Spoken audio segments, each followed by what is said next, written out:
I'm going to take you on a whistle-stop tour around the world of payments. What's happening with payments? What are we doing? What are we trying to do with your help? How you can influence that. And the last session was really interesting. Just as I was stood on the side there reading all the comments that were going through Slido. And that's engagement. That's what these events are all about, is our engagement with you and your ability to input thoughts like that. Input thoughts around trying to improve things, trying to simplify things. And that's really important because PCI standards are global. So without that global input, without your engagement and involvement, we don't know if we're getting the right things. We think we are, but we need your involvement and engagement. So with that said, let's go on a tour around Europe. And really, if payments were the same everywhere, it would be easy. But there are regional differences, there are differences for different countries and different payment types. But generally, we are all looking at the same thing. So as we are here in Barcelona, let's get started and see what's happening in Europe. So Europe is our region, and there are certain things which are unique to Europe and different as well. So let's have a look. And the first thing about the difference is actually what is Europe? Because Europe as a region is very different to other parts. And it's essentially split into two. We've got the 27 countries that make up the European Union. And they are an important block of countries. But even then within there, they have their own unique still country-specific requirements. And there are those countries outside of the EU. And unfortunately, I have to say, because I'm from the UK is now one of them. And the big impact of Europe is regulation. We get most of the regulations coming out of the European bloc. And therefore, those countries within Europe have to adopt them. And those countries outside need to look at them and go, well, if we're going to want to do business in Europe, we're going to have to adopt these. But also, do they make sense? And so you see a lot of regulation coming through. We've got DORA, GDPR, PSD2, PSD3, strong customer authentication. That list goes on. And so it's trying to understand how we're going to use those and how they're going to impact payments, payment security, and fraud. We're also seeing, and again, thanks to the COVID crisis, a big shift in how we're paying for things. Again, we've seen a move towards contactless payments, but with COVID, we've seen a massive move towards the digital wallets. And so in the UK now, 50% of our payments are by debit card, and of those debit card transactions, 75% are now mobile wallet. And I always used my guide. I live in a small town just south of Manchester, and that's my guide to payments and the development of payments. So I've watched when the first contactless payment was undertaken, and I was amazed. I was really pleased. And now I see whenever I go, the kids just pull out. I'm old, by the way. Kids are anybody below about 25. The kids pull out their wallets and they tap and go. That's all they do, tap and go. They don't have a real card, they just have their phones. And that's a huge shift. And that shift is happening, driven across all of Europe, in part helped by PSD2. As I pull out my phone and do my facial recognition, that is strong customer authentication. It's then simple tap and go, single click, frictionless. That's what people want, frictionless and secure. And that's what we're getting. We're also seeing, as I said, a change in the face of payments. Not only are you seeing mobile wallet use, we're also seeing a move towards payments that just happen. And a classic example of that is all these taxi and ride share apps where I just tap in where I want to go, and the taxi turns up, I get in, I get out, and it's done. And the payment happens. And this world of payments just happening is the future. You know, less interaction, less friction, just simply working in a secure way. And as we move towards these alternative methods, we also see a change in how payments are being used by the different entities.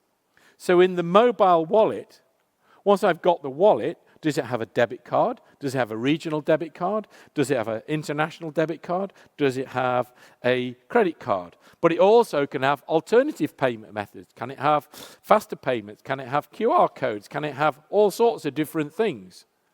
And now we're in the interesting battle between what the merchant wants the consumer to use, which is the card that is going to be the least cost and easiest for him to accept, versus the card the consumer wants to use, which is the most beneficial to me.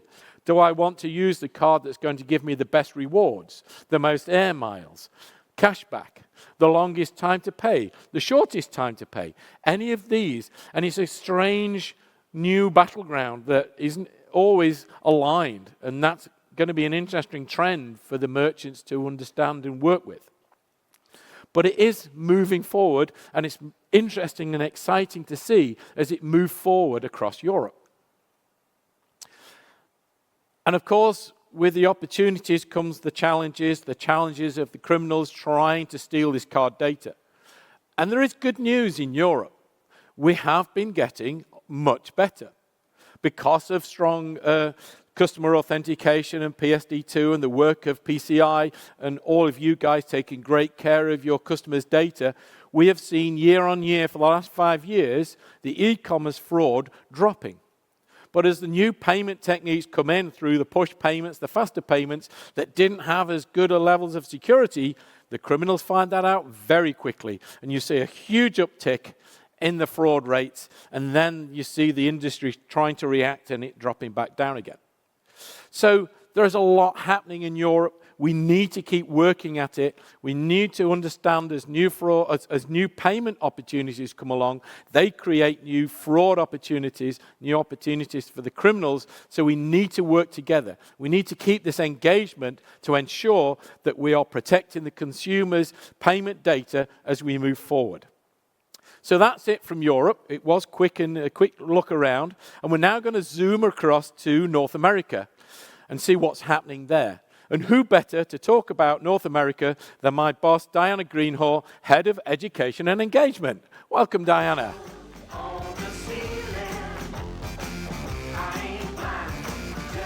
Thank you, Jeremy.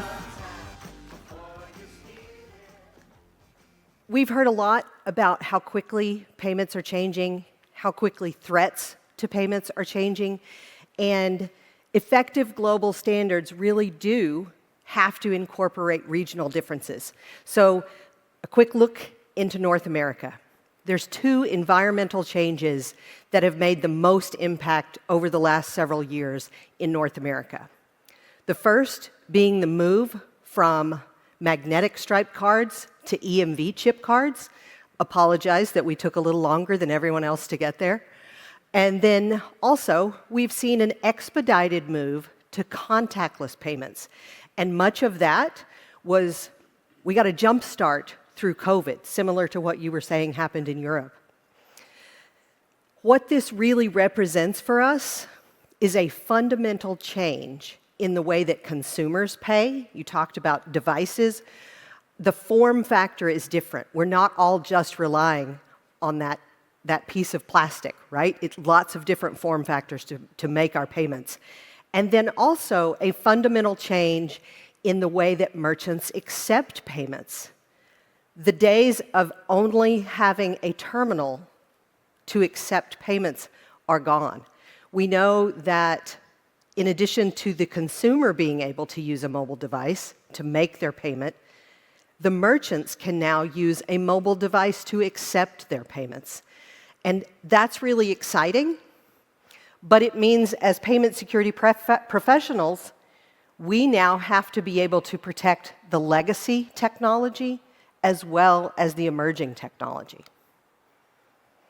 So, in understanding just a few numbers about what we're seeing, the US Federal Reserve issued an annual report, the Diary of Consumer Payment Choice, telling us what are they seeing from consumers, how are consumers using money today, money being all factors to complete payment for goods and services.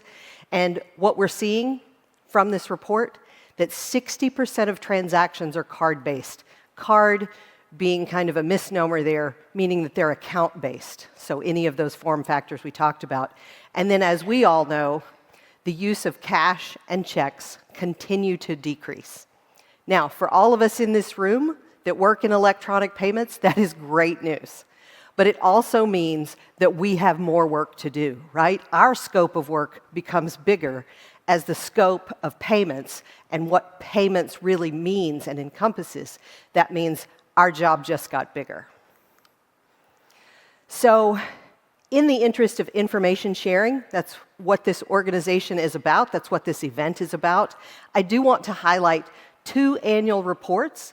These are actually published, one by a member from our board of advisors, and another from our Global Executive Assessor Roundtable group.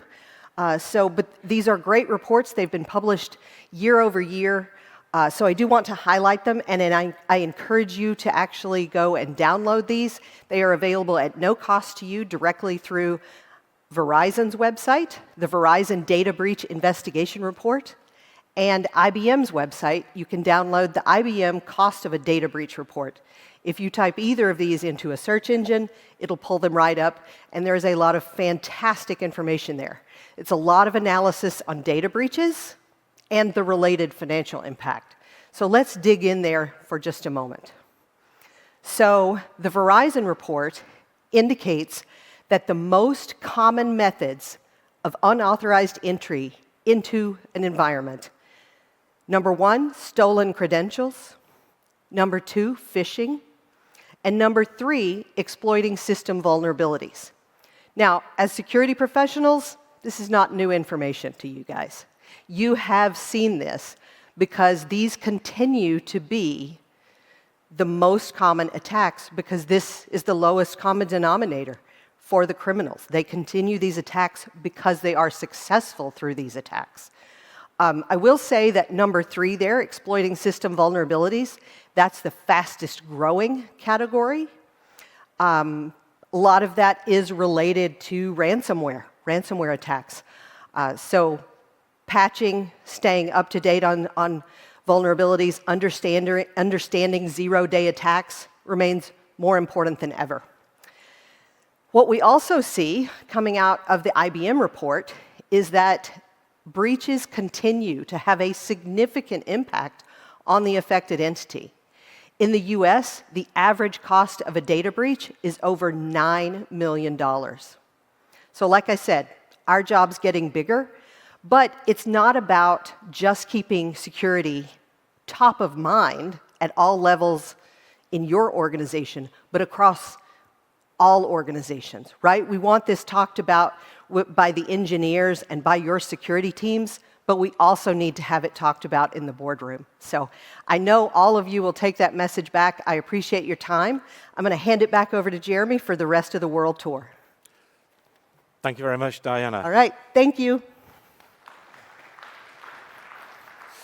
Okay, so let's move on. We'll keep in the Americas and we'll drop down and hear from my good friend Guy in Brazil to talk about the Latin and Caribbean region. Thanks for the introduction. I'm Guy, the Regional Director from Latin America and the Caribbean region, also known as LAC. So the region currently includes 30 countries, with the major economies being Brazil and Mexico, which together account for 57% of the region GDP. Of course, I must also acknowledge all other leading economies in the region. The LAC region is characterized by diverse cultures, economies, and payment acceptance methods. Important, there is no central authority or regulation governing the entire region. So let's discuss payment acceptance methodologies using the 2 largest economies as examples. Brazil has one of the most advanced financial systems in the world. It was an early adopter of chip cards in 2002 and contactless payment in 2008. And it has a high acceptance of secure technologies like 3DS and tokenization. Today, around 60% of card-present transactions use contactless methods such as cards, phone, or other gadgets. Brazil also has its own instant transfer payment system integrated with most POI devices functioning like a debit transaction using also QR codes. Mexico has a lower proportion of card usage compared to Brazil with more debit transactions, while All new card payment methods are widely accepted. Contactless payments are still gaining traction there. Additionally, we must say that some countries in the region are adopting other technologies such as cryptocurrencies for daily payments, either as a state support solution or as a hedge against currency fluctuations. When it comes to threat, most fraud cases involve financial fraud targeting the payment system, which with scammers tricking people into revealing their cards and financial data. A significant issue is the high number of fintech companies in the payment ecosystem, some of which prioritize rapid operation and profitability over security, often neglecting standards like the PCI DSS. A common issue across the whole region includes card testing, where stolen cardholder data is validated typically through payment gateways. There are also POS-based attacks, where malware is installed on POS system to intercept communication between the payment application and POI devices. That's a quick summary of the region. Back to you. Thank you very much, Guy. We're now going to hop across the pond and going to take a look at India, South Asia, and the Middle East with my good friend Nitin. Hello everyone. Thank you, Jeremy and Guy, for the beautiful Hello everyone. Thank you, Jeremy and Guy, for the beautiful insights that you just shared from your respective region.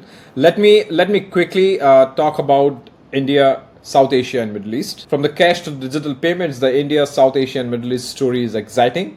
The tectonic plates of the payment industry are shifting in this part of the world as well. We talk about e-wallets, we talk about CBDC, and super apps are shaping the future of the payment transactions. The Asian payment business is at the forefront of the global financial innovation, driven by the unique blend of technological advancements, regulatory support, and changing consumer behaviors. As digital wallets, CBDCs, cross-border solutions, and AI continue to reshape the digital payment business, Asia is set to create a more efficient and inclusive and secure payment ecosystem. Let me talk about a little bit on India. The Reserve Bank of India has been in the forefront of issuing guidelines and the best practices for the payment industry to enhance the security and efficiency of digital payment transaction. If I have to move a little to the Middle East, talking about the payments, shift to less cash economy is very much visible. Let me share some numbers here. According to the global data, a leading data and analytics company report, the consumer spending surged to drive the UAE card payments market to dirham of 764 billions by 2028. The UAE is robustly moving towards a digitization of the payments. If I have to talk about Saudi Arabia, the card payment market is forecast to grow by 7.6% to reach Saudi riyals of 550 billion, which is close to $146 billion in 2024, which is driven by consumers' increasing preference for electronic payments, a surge in contactless payments, and the government push for the less cash society. Talking about this fantastic statistics that you see on my screen, the cyber attacks have more than doubled since the pandemic. The financial sector is uniquely exposed to cyber risk. Financial firms, given the large amount of sensitive data and transactions they handle, are often targeted by the criminals seeking to steal money or disrupt the economic activity. Attacks on financial firms accounts for nearly 1/5 of the total, of which banks are most exposed. Talking about the threat landscape, as per the World Economic Forum, the Global Cybersecurity Outlook 2024, the generative AI and the large language models will make it difficult for everyone, regardless of their level of cybersecurity understanding, to assess whether an email or password reset request is genuine, or to identify phishing, spoofing, or social engineering attempts. The increased reliance on digital financial services has exposed payment ecosystem to various cybersecurity threats, including fraudulent transactions and data breaches. According to the Checkpoint's 2024 cybersecurity report, 2023 experienced a 90% increase in publicly extorted victims of ransomware attacks. Security is one thing, but reliance extends beyond the traditional defensive parameters. Talking about the talent dearth, with the global shortage of 4 million cybersecurity professionals, PCI SSC has been committed towards fulfilling the talent dearth by providing necessary training and qualification to individuals to protect payment data. We offer PCI ISA trainings, PCI QSA qualification trainings, as well as the payment card industry professional certifications, which we call PCIPs. Collaboration is at the heart of the PCI SSC. The PCI SSC continues to work with community to counter these threats. Also, as highlighted by Jeremy, the release of the PCI DSS version 4.0.1 and our focus on driving payment security forward has been instrumental in the current changing threat landscape. We seek industry involvement within PCI SSC and looking forward for you to join us as an associate participating organization in the PCI Security Standard Council. And we are global. The PCI Security Standard Council Associate Participating Organization program is open globally to those affiliated with the payment card industry, including merchants, banks, processors, hardware, software developers, and point of sale vendors. So thank you very much, Nitin. And next, we'll keep going east and we'll hear from my good friend Kuann about the perspectives in Asia Pacific. Hello everyone, greetings from Singapore, and I hope you're having a lovely time at the community meeting. My name is Kuann, or Mikey for short, and I'm PCI's Regional VP for Engagements across Asia Pacific. According to the worldcounts.com website, 60% of people are living in one of the 51 markets in AP. The region that I'm in is extremely diverse. It varies by languages, it varies by the types of food that we enjoy, and of course, how we prefer to pay varies as well. It could be using QR codes or faster payment types of transactions, and these are extremely popular, especially for domestic transactions, making use of UPI's platform, making use of RDP and Grab. So Grab is the equivalent of Uber in this part of the world, and I use it like a super app is. Right? So for many of the services, including getting my latest fix from my favorite dessert store, ordering fresh groceries from the neighborhood supermarket, and of course for private hire rides. And it is customized for this region, which is, as I mentioned earlier, we all speak different languages. So within the app itself, there are ways for me to communicate with my driver in Vietnamese, in Thai, and so on. I still do see people pull out their cards to tap onto the POS terminal. More and more people are simply tapping their phones, their watches onto the terminal directly. And while the percentage of consumers paying with cash remains relatively high, many markets in AP are pushing towards a cashless society. Here's an example from my colleague Ihara-san, PCI's lead for Japan. Next year, Japan will be the host country for the World Expo, and it will be in Osaka from April to October. More than 60 countries are expected to participate. At the World Expo in Japan, it will be fully cashless, and only cards, mobile, QR code will be accepted. Given that we are talking about a high-tech country like Japan, there will obviously be cutting-edge payment technologies that will be showcased during the expo, but there will be no cash. In fact, according to METI, Japan's Ministry of Economy, Trade and Industry, cashless payment rate has been increasing year on year, and almost 40% of all payments are cashless, with the majority of transactions using credit cards. This is in line with METI's goal that they set up way back in 2017 to achieve this cashless rate before the World Expo, actually 1 year ahead of schedule. So do plan to visit beautiful Japan during the World Expo. As payment innovations continue to develop, we see threats changing. There should still be adequate focus to verify that the controls that you have in place are working. And as we saw in July of this year, that your incident response plan, as required by PCI DSS, is in place and tested regularly. One of the weakest links that we have observed in past data breaches is when organizations and their third-party service providers are unable to monitor and react to alerts in a timely manner. Pay attention to PCI DSS requirement 10. Social engineering attacks also continue to evolve with continued ransomware and phishing attacks, likely aided by Gen AI. The resultant fraud continues to be an issue in many markets in AP. According to JCA, or the Japan Consumer Credit Association, credit card fraud volume in 2023 was the highest ever, 54 billion Japanese yen, about 370 million US dollars. 93% of this was card not present fraud, or simply put, e-com transactions. This is similar to the latest fraud statistics published in December 2023 by Australia for the 12 months ending June 2023. Card not present fraud was 90% of overall fraud on Australian cards. Fraud on payment cards increased by 36%, amounting to about 670 million Aussie dollars, or it's about 441 million US. Australia has been actively engaging the industry to drive the awareness of using tools to better authenticate consumers, investing in tokenization. Similarly, METI in Japan has updated the security guidelines. It's mandated by law for the payment industry. So in addition to requiring PCI DSS with some conditions, all e-com merchants must deploy EMP 3DS by March 2025. So that was a very brief snippet of information from Asia Pacific. And I hope you found it useful. Have fun meeting old friends and do use the opportunity to establish new connections. I hope to see many of you again and do come visit Vietnam in November. Bye for now. Thank you very much, Kuann. So on the last region of our global tour around the payments world is Africa, and we'll have a quick look at Africa. And Africa is another unique region with 54 independent countries, 1.5 billion people, and it is made up of some of the most diverse landscapes and peoples from any of the world's regions.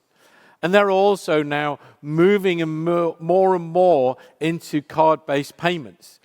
Historically, it was a region where cash was king, but now we're seeing a significant growth in mobile payments and a switch towards e-commerce.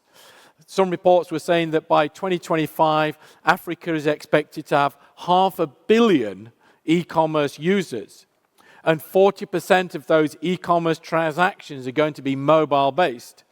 And the e-commerce business is going to be worth over 270 billion in the next year or so. So it's a huge growth area, but also a huge opportunity area.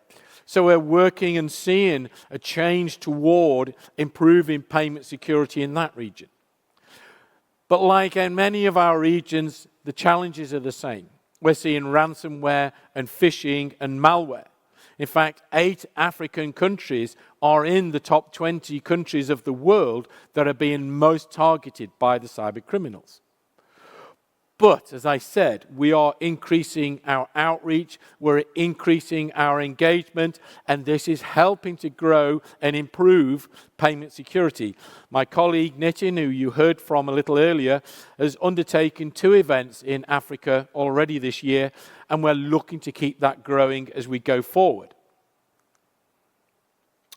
So what have we learned from our whistle-stop tour of the world? Well, the payment trends and challenges from around the world are changing. We're moving towards more mobile-based payments. We are, through the support of all of you, improving security. But we can't stop. We can't take our eyes off the ball for a minute.